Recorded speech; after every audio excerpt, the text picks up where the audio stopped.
भगत सिंह का जन्म 28 सितंबर 1960 को पंजाब के बंगा गांव में हुआ था। उनका परिवार भारत की आजादी की लड़ाई में पूरी तरह से शामिल था।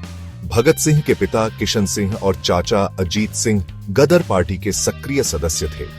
इस क्रांतिकारी समूह का मकसद भारत में ब्रिटिश राज को उखाड़ फेंकना था। राजनीतिक माहौल में पले बढ़े छोटे भगत को बहुत कम उम्र से ही राष्ट्रवादी विचारों का पता चल गया था। 1919 के जलियांवाला बाग हत्याकांड ने उन्हें बहुत प्रभावित किया, जहां ब्रिटिश सैनिकों ने निहत्थे भारतीय नागरिकों पर गोलियां चलाई। इस घटना ने आजादी और न्याय के लिए लड़ने की उनकी इच्छा को और बढ़ा दिया। भगत सिंह ने अपनी शुरुआती शिक्षा लाहौर के दयानंद एंग्लो वैदिक हाई स्कूल में प्राप्त की। वे पढ़ाई में बहुत अच्छे थे और राजनीति में उनकी गहरी रुचि थी। 14 साल की उम्र में वे लाला लाजपत राय द्वारा स्थापित लाहौर के नेशनल कॉलेज में शामिल हो गए। इस संस्थान ने राष्ट्रवादी जोश को बढ़ावा दिया और राजनीतिक चर्चा के लिए एक मंच प्रदान किया। नेशनल कॉलेज में बिताया गया उनका समय उनके क्रांतिकारी दृष्टिकोण को आकार देने में महत्वपूर्ण था।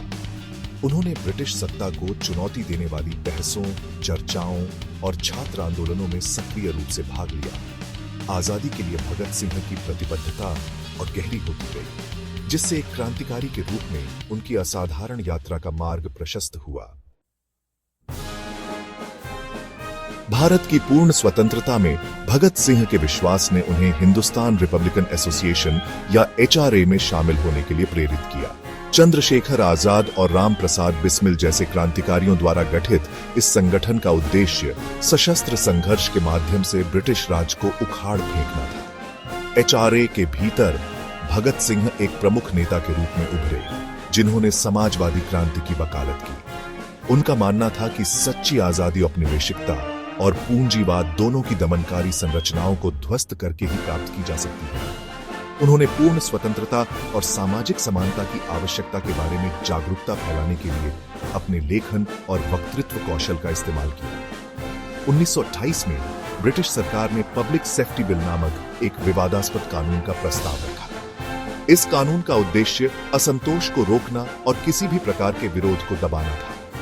भगत सिंह और उनके साथियों ने इसे नागरिक स्वतंत्रता पर सीधा हमला माना। उन्होंने दिल्ली में बिल के विरोध में प्रदर्शन करने का फैसला किया। विरोध प्रदर्शन के दौरान एक युवा क्रांतिकारी लाला लाजपत राय पर पुलिस ने बेरहमी से लाठी चार्ज किया और बाद में उन्होंने दम तोड़ दिया। इस घटना ने भगत सिंह और उनके साथियों को बहुत क्रोधित किया, जिससे बदला लेने की उनकी इच्छा और बढ़ गई।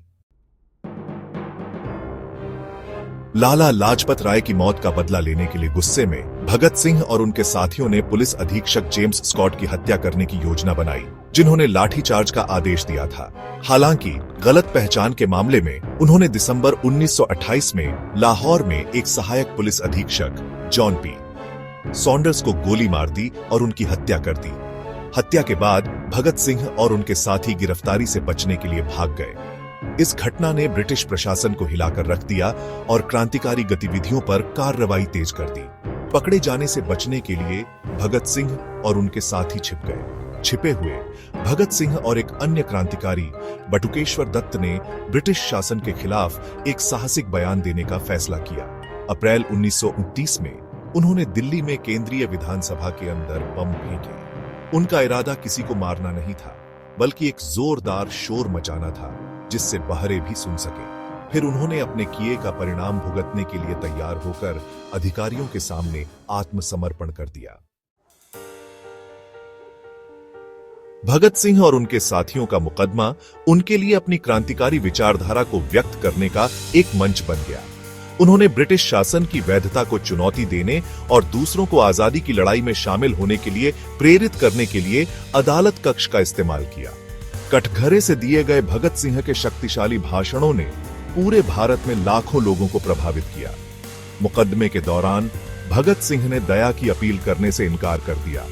उन्होंने और उनके साथियों ने खुद को राजनीतिक कैदी के रूप में देखा और उनके साथ ऐसा ही व्यवहार करने की मांग की।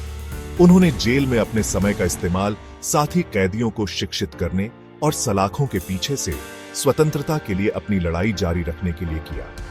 व्यापक जन समर्थन और क्षमादान की अपील के बावजूद भगत सिंह सुखदेव थापर और शिवराम राजगुरु को मौत की सजा सुनाई गई थी। ब्रिटिश सरकार ने उन्हें अपने शासन के लिए खतरा माना और उनका उदाहरण पेश करने की ठान ली। 25 मार्च 1931 को लाहौर सेंट्रल जेल में तीनों क्रांतिकारियों को फांसी दे दी गई। उनकी फांसी ने पूरे भारत में आक्रोश फैला दिया और स्वतंत्रता आंदोलन की आग को और भड़का दिया। भगत सिंह के बलिदान ने भारतीयों की पीढ़ियों को एक स्वतंत्र और न्यायपूर्ण समाज के लिए लड़ने के लिए प्रेरित किया। उनकी विरासत आज भी गूंजती है, हमें साहस, दृढ़ विश्वास और स्वतंत्रता की अटूट खोज की शक्ति की याद दिलाती है।